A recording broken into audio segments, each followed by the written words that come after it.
Alhamdulillahi Rabbil Alamin. Wassalatu wassalamu ala ashrafil anbiya wal mursalin. Nahmaduhu wa nasta'inuhu wa nastaghfiruh wa na'udzu billahi min syururi anfusina wa min sayyiati a'malina. Sallallahu alaihi wasallam telah bersabda, khairu yaumin tala'at alaihi syams yaumul jumu'ah fihi khuliqa Adam wa fihi udkhilal jannah. Jadi dalam hadis ini disebut tentang hari Jumaat berlaku beberapa peristiwa besar, iaitu kejadian Nabi Adam sebagai manusia pertama, diciptakan daripada tanah, dan selepas daripada itu semuanya daripada nutfah, daripada air mani. Dan inilah kejadian asal manusia. Sabda, adallallah anil jum'ah man kana qabla Jumaat. Ni anda sebut secara ringkas lah, sebab kita nak bincang perkara lain. Kalau dalam syarah-syarah hadis, sebenarnya asalnya hari Jumaat ini juga hari kebesaran kepada umat sebelum ini, tetapi mereka banyak.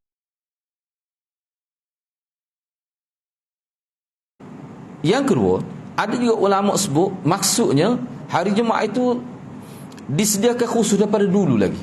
Sebab tu dalam hadis ini disebut hari Sabtu untuk kita kata Yahudi, hari Ahad untuk pokok Nasrani. Maknanya hari Jumaat itu hari yang disediakan khusus umat, untuk umat terakhir. Itu antara dua umat di situ. Di dalam hari Jumaat, tidaklah seseorang hamba Muslim mendapati waktu tersebut dalam keadaan salat sambil memohon sesuatu kepada Allah, melainkan Allah memberikan kepadanya apa yang dimohonkannya. Nabi mengisyaratkan dengan tangan beliau yang menunjukkan pendeknya waktu itu. Yuqallilu. Setengah ulama kata Nabi buat pendek, bukan panjang, pendek waktu tu. Maknanya waktu teringkas saja. Isyarat, Nabi isyarat. Ada satu waktu Nabi isyarat begitu. Maknanya waktu tu pendek, tidak lama lah. Cumanya tak tahulah 5 minit ke 10 minit tu tak tahu. Tapi maknanya isyarat tu menunjukkan yuqallilu. Pada hari Jumaat tu masih tetap ada sampai zaman kita ni. Para ulama berbeza pendapat tentang kadar waktu itu. Perbezaan itu sampai 30 pendapat.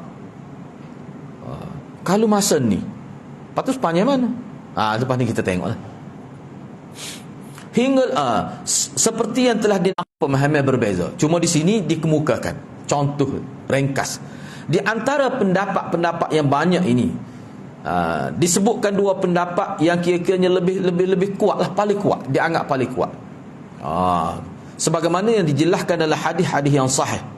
Baik, cuba kita tengok. Pertama, pendapat pertama, waktu pada hari Jumaat yang dianggap sebagai waktu yang paling mustajab doa itu bermula apabila imam duduk naik atas mimbar. Imam duduk, sebab zaman Nabi ni kan, bila masuk waktu Jumaat, maka di zaman Nabi ni, zaman selepas sahabat tu lain, kita bincang tu lain. Bila Nabi naik atas mimbar, maka masuklah waktu Jumaat itu, waktu Zuhur. Maka Bilal ataupun muazzin melaungkan azan. Selesai laung azan, bukan iqamat, azan, Nabi pun terus berkhutbah. Ini dalil bagi setengah ulama, misalnya Imam Tirmizi, dia kata ni jelas, bahkan ni dalam mana-mana kita hadis pun ada. Maknanya masuk waktu Nabi naik atas mimbar, kemudian dilaungkan azan, kemudian Nabi berkhutbah. Selesai dua khutbah, turun terus salat Jumaat. Imam Tirmizi kata tidak ada salat 2 rakaat sebelum Jumaat. Itu dalil. Hadis itu sahih dan semua kita ada. Itu dalil lah. Bagi ulama yang kata ada, dia kata ada lah. Cumanya ada tak ada macam mana?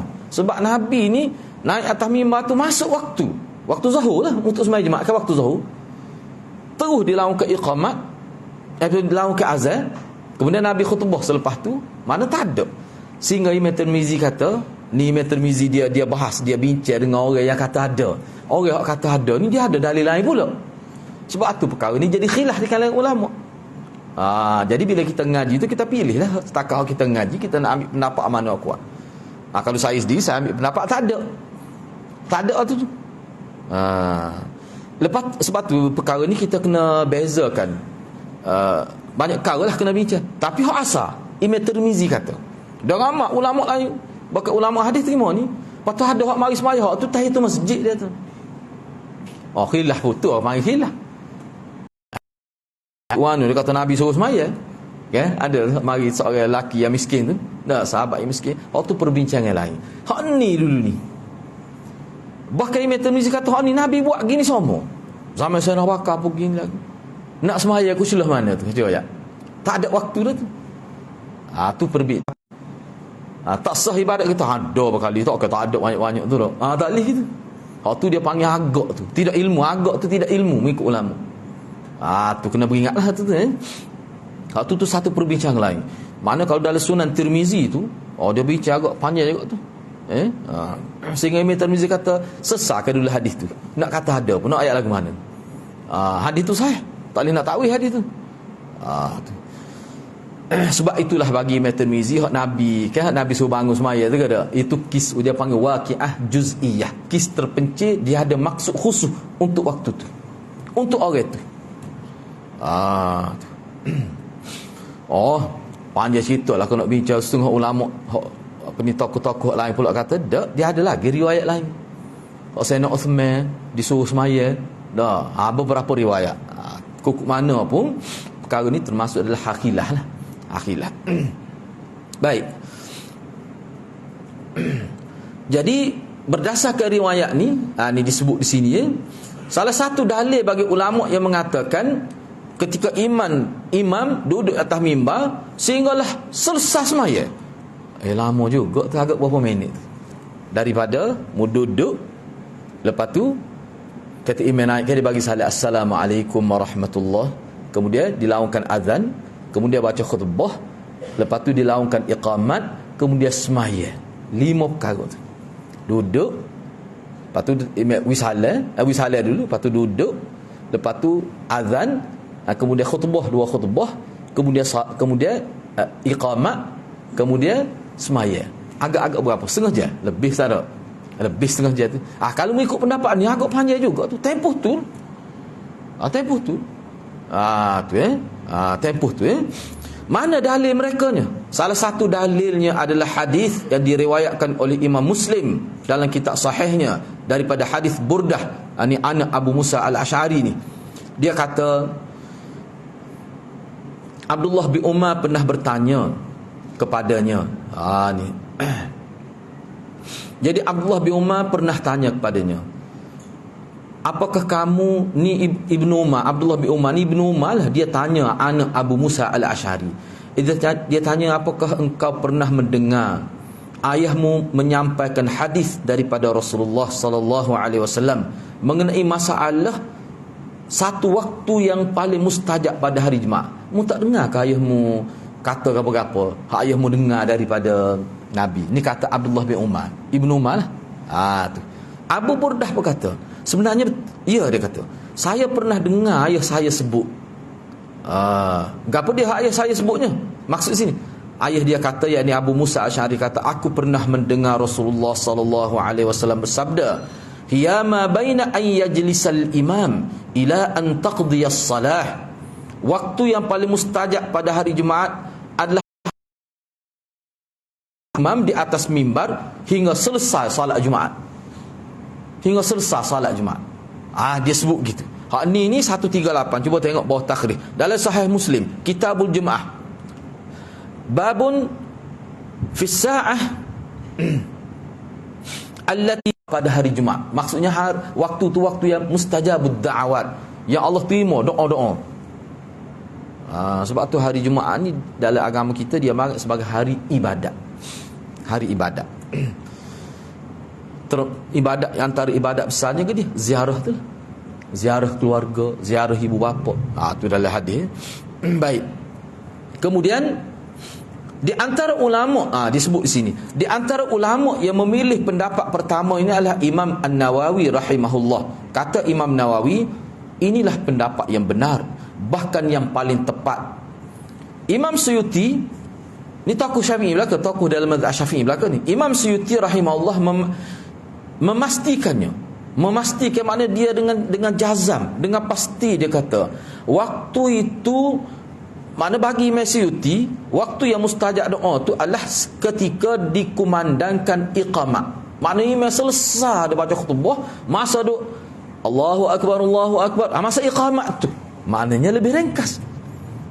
Enggak iqamah ni berapa minit 3 minit lebih kurang tu. Nah, 3 minit. Engko dia iqamah dia cepat si, bukan 2-2 nah. Mana kalau mengikut Imam Suyuti tidak sepanjang tadi. Mana lebih pendek masa tu. Tapi masa tu juga cuma dia pendek pada iqamah tu saja. Tu kata Imam Suyuti. Tu ni cuba tengoklah kalau nak tengok dalam kitab ni dalam PDF pada Risalah Nurul Lum'ah fi khasa'isi yaum fi khasa'isil Jum'ah, nama kitab tu karya Imam Suyuti. Nurul Lum'ah fi khasa'isil Jum'ah. Tu nama kitab dia. Boleh tengok dia sebut situ dah. Itu yang pertama. Yang kedua, ini pandangan ulama yang kedua. Waktu mustajab itu berada pada penghujung waktu selepas salat asar. Mana selepas kita salat asar tu, mana ujung-ujung, bukan kata permulaan asar, tidak. Tu penghujung waktu selepas sembahyang asar. Maknanya kita kata hal hujung waktu asar. Tapi setengah ulama anda tengok dia kata selepas sembahyang asar, tidak kata ujung-ujung, dak lepas sembahyang asar. Kalau ujung lepas sembahyang asar agak rugi sembahyang asar awal. Tu jadi khilaf ulama. Sebab tu setengah ulama kata dak selepas sembahyang asar. Betul ni, ana tengok dalam kitab berapa ulama-ulama kita lepas asar ke kuat berzikir, kuat baca Quran. Dia tidak main bola dak betul. Boleh nak main bola pun tak ada masalah. Zikir kot main bola, subhanallah, bung, dapat ana. ni ana ni sebut gini, muka dulu pernah masa ngaji dulu tok guru kita kata, memang ulama kita gitu dia sebut. Tapi orang kita ni kata kalau baca lepas asar mudah rosak putih mata. Sebab apa? Waktu tu cahaya tu gelap, malap dia kata. Tidak mesti gitu. Ngolong ada lampu lain, lampu warna putih tu. Doktor kata tu tidak membahayakan mata, dia tidak panas pun. Kalau kita cara ulama kita dulu boleh kata waktu asar ni memang dia banyak guna waktu tu untuk beribadat.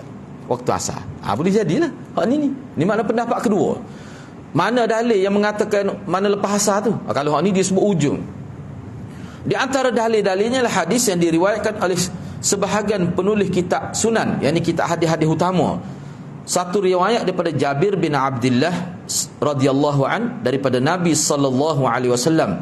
Baginda bersabda, "Yaumul Jum'ah 12 sa'ah. La yujadu fiha 'abdun muslim yas'alullaha syai'an illa atahu iyyah faltamisuha akhir sa'atin ba'da al-'asr." Hari Jumaat tu terdiri pada 12 jam. Hari, bukan malam, hari. Kalau kira sekali malam 24 lah. Ni dia ke hari Jumaat terdiri pada 12 jam. Tidaklah dijumpai seseorang hamba muslim pada waktu itu yang sedang memohon sesuatu kepada Allah melainkan Allah memberikan apa yang dipohonkannya. Maka faltamisu, maka carilah oleh kamu waktu itu. Nabi suruh cari. Iltamis ni maknanya kadang-kadang dia melibatkan pergerakan cari tu. Makna cari tu bukan cokoh tu tak. Maknanya dia melibat. Sebab tu dia sebut, kalau kita perhatikan, dia banyak berkait dengan semaya. Sebab tu ulama kata lepas mayasa ataupun ketika semayasa. Misalnya sebelum bagi salat tu ke, macam sebab tu kata banyak 30 pendapat kira. 30 pendapat. Tapi hak ni nampaknya bukan ketika semaya ni, lepas semaya. Lepas semaya sebut ni. Cuma dalam hadis ni agak jelas Nabi sebut, Nabi kata faltamisuha akhir sa'atin ba'da al-'asr. Carilah waktu itu pada penghujung waktu selepas salat asar. Dia khilafnya gini hadis ni, ba'dal asri itu selepas asar tu maksudnya selepas salat asar. Kalau selepas salat asar maknanya tidak semesti ujung waktu asar. Tu. Sebab tu setengah ulama kata selepas mayasa, ba'dal asri itu selepas mayasa tu maksudnya awal ke akhir, tu khilaf. Ba'dal asri itu apa maksud dalam bahasa Arab? Kalau kita kata lepas asar, ngeri ada tu orang Melayu kita tak boleh pakai tu. Kawan nak jumpa demo lepas asar. Kawan ni tunggu lepas mayasa. Dia kata kawan dah ke lepas asar, ngeri lah. Tak boleh pakai tu. Nanya tu. Ni dak ni. Ba'dal asri ni ba'da salatil asri. Kebanyakan ulama kata lepas mayasa. Sebab itulah kebanyakan ulama kata ba'da salatil asri, makna selepas asar sampai habis waktu asar tu lah. Waktu tu. Panjang tu. Cumanya di sini ni antara khilaf ni. Dia kata akhir sa'atin. Pada akhir tu sa'ah. Sa'ah ni makna ke dia bahasa Arab? Ketika. Pada akhir satu ketika, satu saat, bukan satu jam. Jangan terjemah jam salah. Betul lah, sa'ah tu salah satu makna bahasa Arab, makna jam. Sa'ah wa nisfu, sejam setengah. Sa'ah wa nisfu, sejam setengah. Tu tidak maksud tu sini. Sa'ah ni mana satu detik. Mana detik akhir selepas mayasa. Kalau kita terjemah detik akhir lepas mayasa, jadi dia tidak jelas. Maknanya, katakanlah lepas kita semayasa nak sampai maghrib tu ada sejam setengah misalnya. Dalam sejam setengah tu bukan sejam setengah, satu detik dalam sejam setengah. Faham tak? Boleh jadi maknanya seminit. Dalam sejam setengah tu seminit, 2 minit. Tapi bukan kata habis lepas mayasa seterusnya waktu itu sampai ke waktu maghrib. Tu orang tak panggil sa'ah tu gitu. Tu jadi khilaf ulama tu. Maknanya lepas mayasa, tetapi dia tak ayat lepas mayasa tu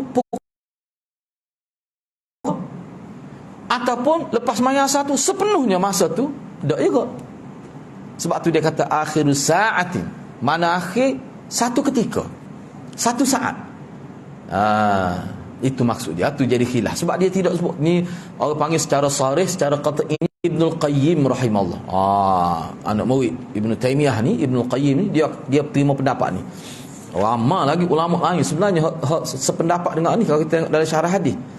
Bahkan Ibnul Qayyim kata inilah pendapat majoriti ulama salaf, dan pendapat inilah yang disebutkan oleh kebanyakan hadis-hadis Nabi. Dia sebut gitu. Pada orang lain kata doa hadis lain pada juga. Tu khilaf tu. Tapi ada ke tak sebut ni hadis? Ada ni. Dah banyak lagi hadis lain selepas asar ni. Tu. Lepas tu setengah ulama dia kata kenapa Nabi sebut khusus tentang salatul wusta misalnya. Salatul wusta, iaitu semaya asar lah. Apa? Sebab nak ayatnya lepas tu waktu dia tu waktu yang istimewa kalau kita jaga baik. Sebahagian ulama menyebutkan bahawa hikmah dirahsiakan waktu ini adalah sebagai anjuran bagi seseorang hamba agar bersungguh-sungguh dalam mencarinya, memperbanyakkan doa dan mengisi waktu untuk beribadat sambil berharap dapat menempati waktu tersebut. Antara hikmah Nabi tak sebut dengan terai, dengan jelas, sehingga tidak berlaku khilaf. Bila kata berlaku khilaf di kalangan ulama ni, celah benda tu Nabi sebut tak jelas. Apa yang Nabi sebut tak jelas tu? Hikmah dia supaya Lailatul Qadar tu lah, supaya kita ni jangan tumpu pada satu waktu saja beribadat. Kalau boleh hari Jumaat ni aktifkan biar semaksimal mungkin ibadat. Ni kita tak bincang lagi ni sini. Ulama kata malam pun termasuk juga. Hingga hari Jumaat bukan 12 jam, cuma 12 jam ni Nabi sebut hak gia siang hari. Hak siang hari. Gak Jumaat ni termasuk malam. Malam tu dari Islam pun gitu. Malam tu panggil malam Jumaat dah tahu kami. Sebab kita ni malam Jumaat dah. Kira-kira hari Jumaat dah ni.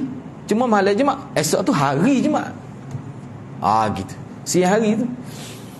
Jadi macam-macam lah khilaf ulama. Kukuk mana pun ulama semua terima hari Jumaat ni lebih pada hari lain. Tu. Yang ketiga, siapa pun yang melaksanakan solat Jumaat dengan memberi perhatian kepada orang panggil adab-adab hari Jumaat, apa-apa yang Nabi sebut yang berkait dengan hari Jumaat, dia beri perhatian perkara tu, maka dosanya untuk antara jemaah tersebut dengan jemaah berikut akan diampuni. Cuma hak ni khusus untuk salat Jumaat lah. Jadi gini maksud dia. Ni ana sempat rujuk dalam Sunan Tirmizi lah, syarah dia Tuhfah tu. Salat Jumaat ni kadang mana-mana hadis pun sebut antara jemaah ni dengan satu jemaah mana seminggu tu. Mana kalau kita tidak melakukan dosa besar, seminggu tu dia menjadi mukaffiratiz dzunub, penghapus dosa. Mana esok kita sembahyang Jumaat, nak sapa ke Jumaat minggu depan tu, kalau kita tidak buat dosa besar, seminggu tu Allah hapuskan dosa kita, yang dosa-dosa kecil yang kita buat, yang telah kita buat seminggu tu, kalau tak buat dosa besar. Baik, kukuk mana pun nak boleh kelebihan tu, seseorang tu kena faham molek lah. semaya jemaah tu. Apa maksud semaya jemaah tu? Apa kepentingan dua khutbah tu? Sebab kita tengok ni perkara yang kita sangat kesal ke lah. Masyarakat kita tak perhatian kadang-kadang pada mari lewat tu. Sekarang lepas ni kita bincang, Nabi sebut berkenaan mari lewat. Lepas ni lah hadis bawah tu. Yang keduanya, dia tak perhatian pada hari Jumaat. Tidur pada hari Jumaat ketika orang baca khutbah tu satu kecacatan. Tidur. Soh kau duduk dalam kereta setengah tu ana jumpa. Duduk dalam keretanya. Sejuk dalam kereta. Pasal aircon. Sebab masjid ni tak cukup aircon dia dua kali dah. Orang komak naik atas masjid. Dia pun tidak niat pun naik atas masjid. Kalau ada makna dia tu gitu yang pergi Jumaat. Dia bawa dah sejadah tak apa. Muka sembahyang mentah ya. Letak mana-mana pun. Jadi makna dia tak dengar khutbah. Hak duduk atas motor, hak duduk luar, padahal boleh naik lagi. Padahal kalau duduk luar masjid pun dia kena dengar khutbah. Khutbah tu ganti 2 rakaat tu. Setengah-setengah mazhab, setengah-setengah ulama tu kata tak sah, tak jadi. Sesiapa tak dengar khutbah tak jadi Jumaat, dia kena mai zuhur 4 rakaat. Tapi dalam mazhab Syafi'i kita tidak gitu. Tapi kok mana tak boleh kira sebagai nak mencukupkan 40 orang tu. Tu kena ayatnya besarnya khutbah. Tiba-tiba tak ambil tahu pun. Apatah lagi bercakap. Sehingga dalam hadis Nabi kata kalau ada orang kecek kita kata uskut, hak tu pun tak boleh dah. Makna kena isyarat-isyarat gitu. Makna jangan menjadi terjejah apa ni istimak kita. Fastami'u lahu wa ansitu tu. Jangan terjejah tu. Tu kan.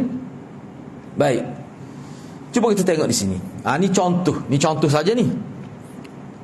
Jadi penjaga ada ketika solat Jumaat itu dijelaskan dalam hadis. Antaranya hadis dalam Sahih Bukhari, riwayat daripada Salmanul Farisi radhiyallahu an. Kata Salman bahawa Nabi SAW pernah bersabda, la yaghtasilu rajulun yawmal jumu'ah wa yatatahharu mastata'a min zuhrin min tuhrin wa yaddahinu min duhnih aw yamassu min tibi baitih thumma yakhruju فلا يفرق بين اثنين ثم يصلي ما كتب له ثم ينصت إذا تكلم الإمام إلا غفر له ما بينه وبين الجمعة الأخرى.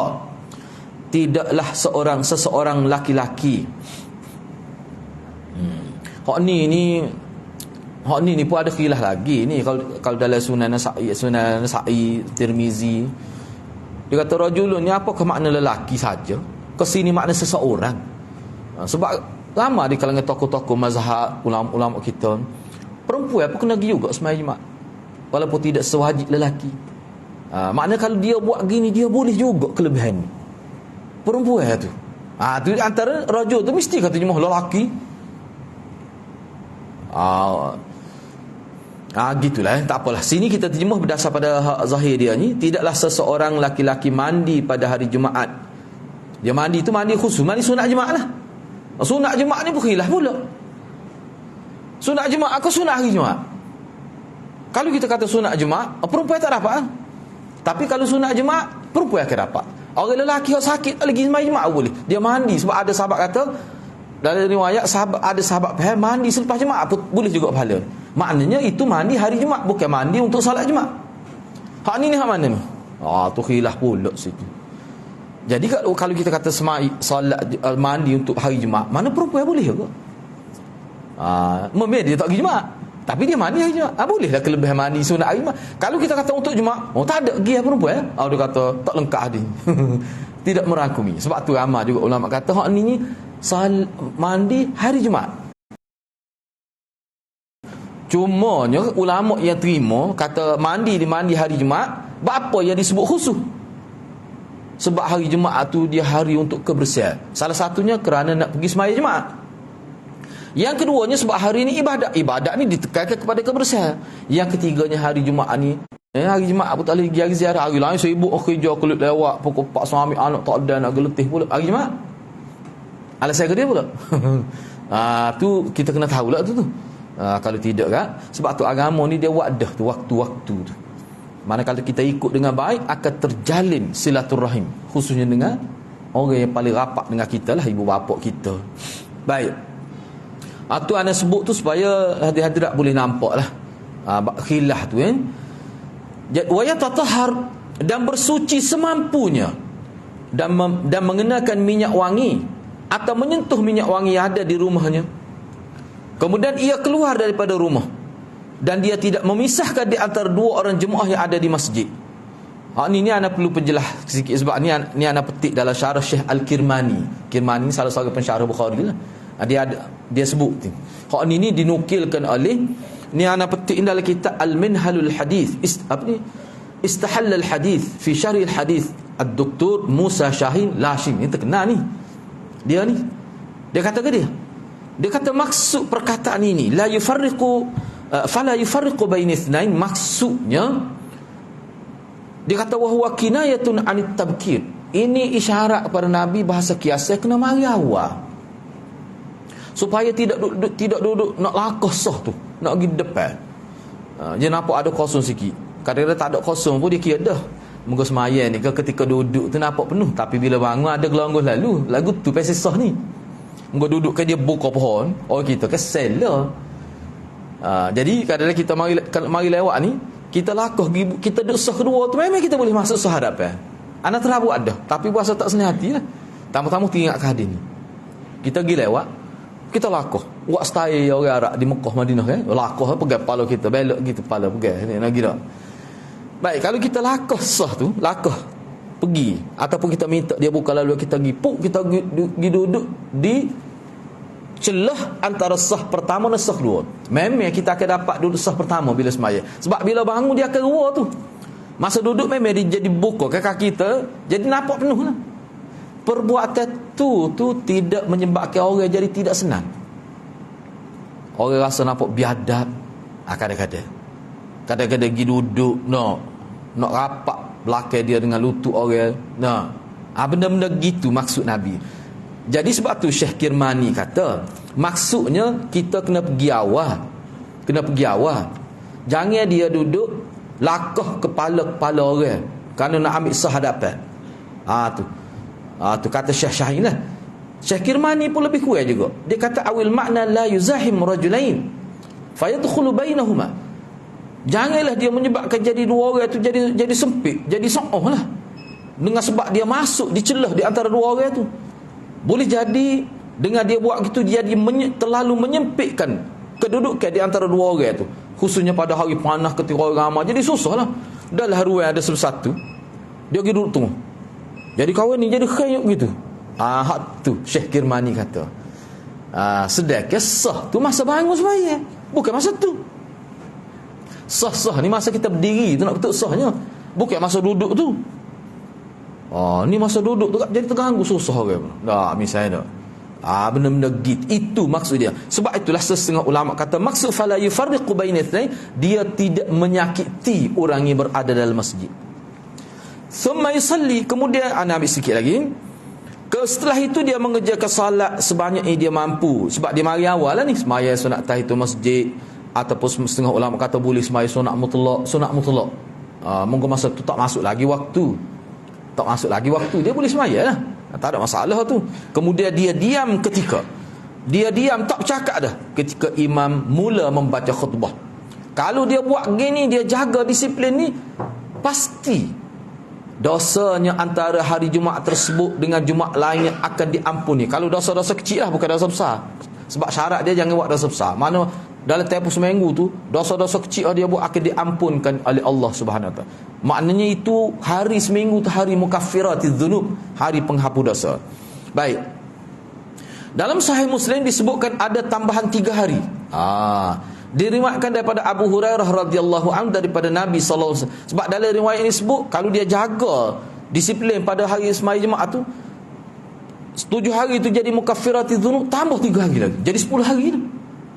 Tapi jaganya waktu sembahyang tu. Waktu mari turun daripada rumah, tidak singgah kedai dulu. Setengah ulama kata dia mari sekala dia mari Jumaat masjid langgar. Tiba-tiba hari tu ada niat nak jumpa saing. Nak jumpa saing, pergi mari Masjid Muhammadi. Ulama kata hak tu jadi kurang dah. Sebab dia pergi tu kerana ada maksud bukan nak sembahyang saja, nak jumpa saing. Siapa ada yang kata gitu? Hak ni makna betul-betul mari pula gatal mari nak sembahyang. Tu dia tak sama tu. Dia tak sama tu. Ada yang kata begitu. Tak apalah.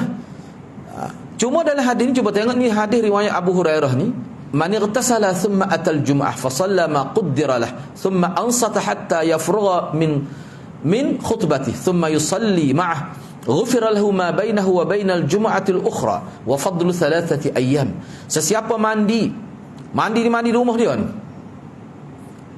kemudian asar ni, lepas tu kita musafir, kita mandi masjid, kita nak mai jemaah tu, tak apalah tu masalah musafir mai jemaah tu perbincangan lain, ataupun kita mari tak ada air rumah, kita mari masjid, termasuk jugalah ni hak ni asar biasa. Siapa mandi, makna mandi di rumah, kemudian mendatangi salat jemaah, lalu dia mengerjakan salat sebanyak yang dia mampu. Setelah itu dia diam hinggalah imam selesai baca khutbah, kemudian selepas tu dia salat bersama imam. Semua ni dia jaga disiplin yang ditetapkan oleh Nabi. Nescaya dosanya antara Jumaat tersebut dengan Jumaat yang kehadapan ditambah dengan 3 hari lagi, makna 10 hari itu adalah 10 hari mukaffiratiz dzunub, 10 hari penghapus dosa, selama mana dia tak buat dosa besar. Dalam riwayat lain, pada pembahasan pertama telah disebutkan bahawa hadis Rasulullah sallallahu alaihi wasallam salat 5 waktu, Jumaat hingga ke Jumaat berikutnya, Ramadan hingga ke Ramadan berikutnya, adalah penghapus bagi dosa-dosa yang ada di antaranya, selama dosa-dosa besar tidak dilakukan. Lahiriah hadis ini iaitu diisyaratkannya menjauhi dosa-dosa besar bagi penghapus. Maknanya seseorang yang nak dapat offer daripada Allah, nak boleh pahala ni, nak boleh kelebihan hapus dosa ni, syarat dia kena tidak buat dosa besar, kena jagalah. Jadi di sini kita nampak jelas, akhir saya nak sebut, nampak jelas bahawa hikmat dianya nak boleh penghapusan dosa ni, dia bukan mudah juga. Maknanya kita kena jaga diri kita, jangan buat dosa besar, insya-Allah. Kalau kita boleh jaga Ramadan ke Ramadan, maknanya setahun tak buat dosa besar, Tuhan tahu dah, bukan ramai boleh buat tu. Dia pendek sikit ya, daripada Ramadan pergi pada Jumaat ke Jumaat. Kemudian antara salat waktu tu, sehari tu 5 waktu, antara maghrib dengan isya dengan subuh. Kata waktu besar penghapus. Sebab kalau nak buat setahun saja lepeh buat kita. Tak boleh nak buat tu. Jadi kalau tak boleh tu, rebut hari Jumaat. Tak boleh hari Jumaat, rebut hari tu, antara 5 waktu salat itu. Kalau kita jaga sungguh, dia jadi penghapus dosa. Di sini nampak sangat Allah ni nak supaya kita ni masuk syurga sebenarnya. Cuma kita kena ada usaha lah. Itu yang dimaksudkan di sini. Jadi para yang keempat tu kita bincang minggu hadapan. Jadi saya setakat itulah dulu. Ya, untuk minggu hadapan yang keempat tu, orang yang bergegas pergi ke masjid untuk mengerjakan salat jemaah akan memperoleh keutamaan yang besar. Bergegas ni apa maksud? Ni terjemah dia. Enggak kah? Kalau hari Sorwa tu nak sama masjid tu ke mana bergegah kau, apa maksudnya? Tu kita bincang minggu hadapan. Takut silap faham pula. Sebab kan Nabi tak bergegah ni. Bergegahnya apa maksud? Ni bahasa Indonesia ni. Ni gitulah kita berhenti sekali, kita bincang minggu hadapan. Mudah-mudahan Allah berkati kita semua. Aqulu qawli hadza wa astaghfirullahal azim li wa lakum. Assalamualaikum warahmatullahi wabarakatuh.